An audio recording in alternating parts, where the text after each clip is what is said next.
Hey guys, today I'm answering the Q&A questions. I got quite a few, but a lot of them were similar, as is always the case. So I basically just picked the best of the questions and tried to answer any of the ones that were similar in one go. So we'll start off with someone asked me if when you're getting multiple layers of blackout tattoos done, if each pass heals different, and the answer is yes. Um, if it's properly healed when you do the second pass, it should be a lot easier to heal because you're primarily skimming the area. Because I've explained it like this. The first pass is like laying the foundation for a new house, and then the second pass is kind of like just fixing up some minor problems here and there. It shouldn't be a complete resaturation. It should kind of be like skimming and making sure all the pieces that fell out are as dark as the rest of it. So you're not doing the whole tattoo over again. And generally, the first pass is a little more intense too because since you're resaturating often over old tattoos, it takes a few passes of the ink to make the old color or whatever was underneath of it black. So you're generally only doing one or two passes with your second hit. Another question I got was if I would black out the eye. And I think that's a good question because I settle a lot that I'm getting close to the end of my blacking out journey. And people keep kind of wondering where that is because I keep moving the goal line, it seems like. But the eye is to stay. Ultimately, the eye and the chest on the front, and then my whole back piece are what's going to stay on the upper body. I'm probably going to be blacking out this tattoo here eventually, and even maybe Spawn could potentially go. This crescent moon could maybe go. Yeah, different things like that are on the chopping list, but the eye is here to stay, and so is this chest piece. So hopefully that will be definitive answer for that question, and I get a lot, and I don't really blame people either because I think blacking out the eye would be really silly. It's pretty iconic. Someone asked me if I know my birth chart. I'm not exactly sure what a birth chart is. Is that like your lineage? Because I believe I'm mostly German and Scottish and a little bit of Irish. Another person simply said, "I am very nice," and it's not what you would expect of a person that looks the way I look, and I think that that's a sign of changing times. Maybe in the 20, 30 years ago, if you had seen a guy like me, if that was even possible, I don't know if people were doing this level of work then, but if you had seen a guy like me, you may have assumed that that person was going to be mean or in a gang or a criminal or something. But I think these days that it's just everybody's kind of decorating themselves with tattoos, and even heavily tattooed people are quite common now. Maybe not to the extent that I am, but it's certainly a lot more likely to see someone with a full suit or close to. Another person asks me if people look at me weird because of the tattoos and piercings, and the answer is easy. Yes, they do. Although I have a short video on here explaining this, the world has gotten a lot nicer and a lot friendlier and a lot more accepting since I started doing this stuff. I mean, I've often wondered if it was also in part due to the fact that my image has changed. It's still extreme, but it's not as controversial as it once was, I guess. I used to wear a lot more like I guess you'd call me like a goth. Like I had eyeliner and spikes and chains and stuff. And I guess, so I've always had that suspicion that maybe some of it was the way I dress has changed. Like I dress pretty average, like whatever guy dress. I just have a lot of tattoos and piercings, so I don't know if that has anything to do with it or not, but the world around me is definitely a lot friendlier than it was when I was very young in the late 90s, early 2000s, stuff like that. Someone asked me if I ever had any keloids, and the answer is yes, I have a keloid on this ear. It's not really that bad. I've had it since 2004, I think. When I was first stretching that ear, I got a keloid on that ear. I stretched it properly, but for whatever reason, I don't know if it was the O-ring was sitting too close to the ear, but it tried to grow around it, and then it just kind of kept growing, and there it is. It hasn't grown in a long time. It's been the way it is now since that same year, but I do have a keloid. I'm not really that worried about it. It's the only time I've ever had a keloid, and a funny story is I actually stretched both of these holes like quite the wrong way, we'll say. I took them both from 14 gauge to a 2 gauge in under a week, and neither one of them had any problems. But I stretched this one over time very carefully, and it got a keloid. Now, I'm not recommending to stretch your ears like a savage, like I did, but it just goes to show you that sometimes you can do everything the right way and it can still go wrong. Okay, another question I got was most painful tattoo area. That's a hard one to answer, honestly. If I think about the most traumatic experiences I've had related to tattooing, it's always kind of changing, and my frame of reference is different. But some easy guesses are I hate having my throat tattooed, but that's not necessarily because it's painful. It's because it's very discomfort or full of discomfort. And my lower back was extremely painful. I have a really bad back. Probably gonna end up in a wheelchair one day. No time soon, but does run in my family, fibromyalgia, and I have a very sore back anyway. So when I got my lower back tattooed, it was pretty painful, and it was especially bad because the rest of my back tattoo was really, really easy and didn't hurt at all compared to other tattoos. I mean, there's always pain, but comparatively, my whole back was fairly easy except the lower back, so it made it especially shocking how much it hurt. Someone asked me how much it hurts to stretch your tragus, and it honestly doesn't hurt that much. I guess maybe just a little more than a lobe. The traguses are pretty easy to stretch, except you want to be really careful when you're stretching them because there's not really a lot of surface area in that spot. This one is actually really thin.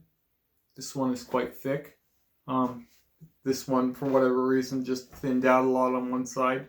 Again, that's the thing, that it hasn't thinned out anymore since like I stopped doing it. It really kind of just quit on its own, thankfully, so I'm at no risk of losing it, but I wouldn't stretch it any bigger. Both of my traguses, for anyone who's interested, are 2 gauge each. They're 2 gauge. My tattoo journey inspiration. What made me want to get tattooed like this? Well, my first love in this world is piercings.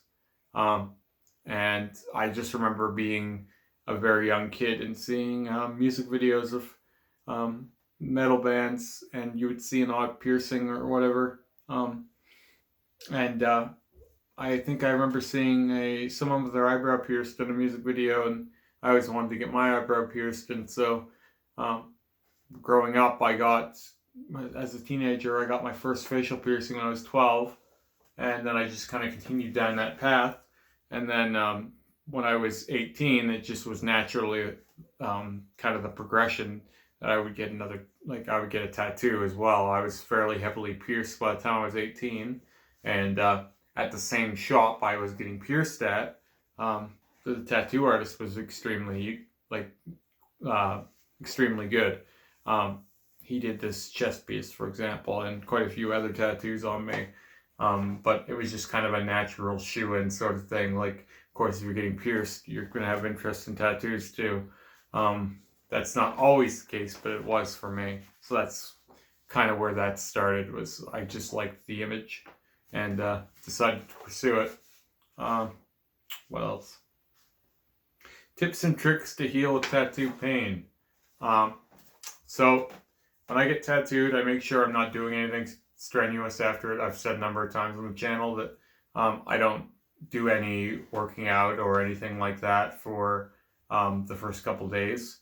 I generally will work out a few days a week. I give myself the 3 days after I get tattooed to rest, just because, especially with the kind of work that I'm doing, there's a lot of trauma, and you don't want to agitate anything. There's, no real easy way to heal, but I try and keep Saniderm on for a couple days if I can, or failing that, I just keep it pretty clean and just use a light dose of Aquaphor on the skin. I've used Aquaphor ever since my first tattoo, and I just, over the last few years, have started using Saniderm wraps. And overall, if you can keep a Saniderm wrap on for 3 to 5 days, it really helps with the healing, because nothing gets in, and your tattoo mostly just kind of takes care of itself. But definitely for things like your hands or your feet, you're going to want a few days off.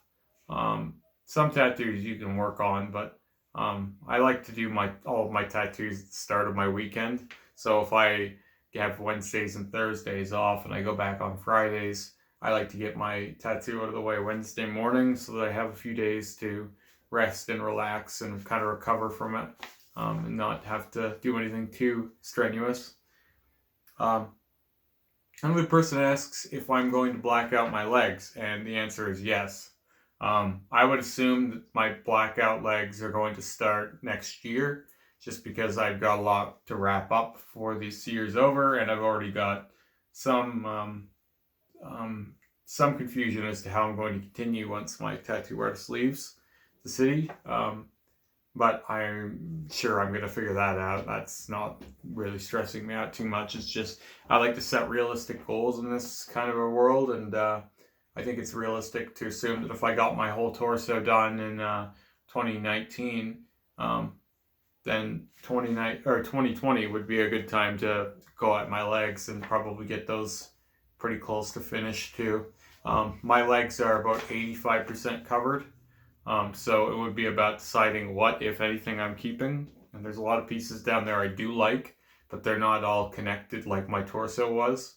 They're all just piecework, like lots of portraits and a couple of trad tattoos and some really nerdy stuff, and then some black work designs, and just stuff that's all not really connected yet. So it's about figuring out how I want to bring it all together.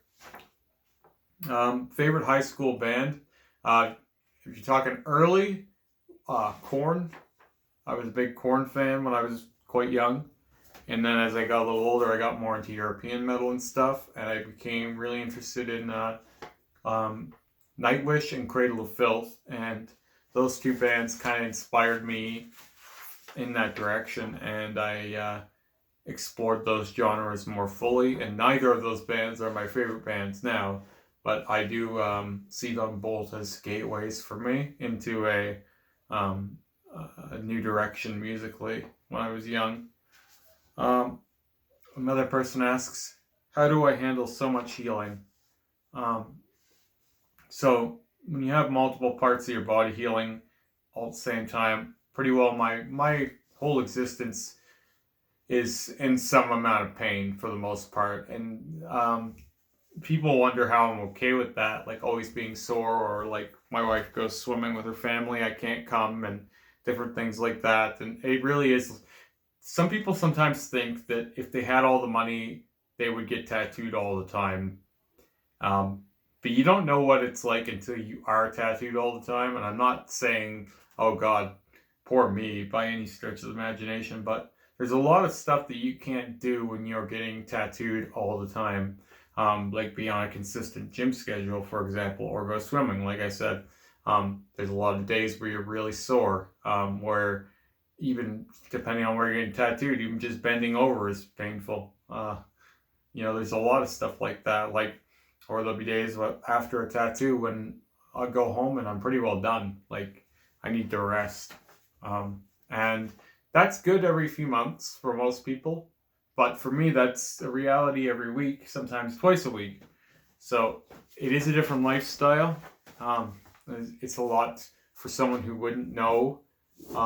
It's a lot to get used to, I think. But I've kind of gradually grown in that direction, and my consolation is that in my mind, this is where what I want to be doing and the progress I want to be making.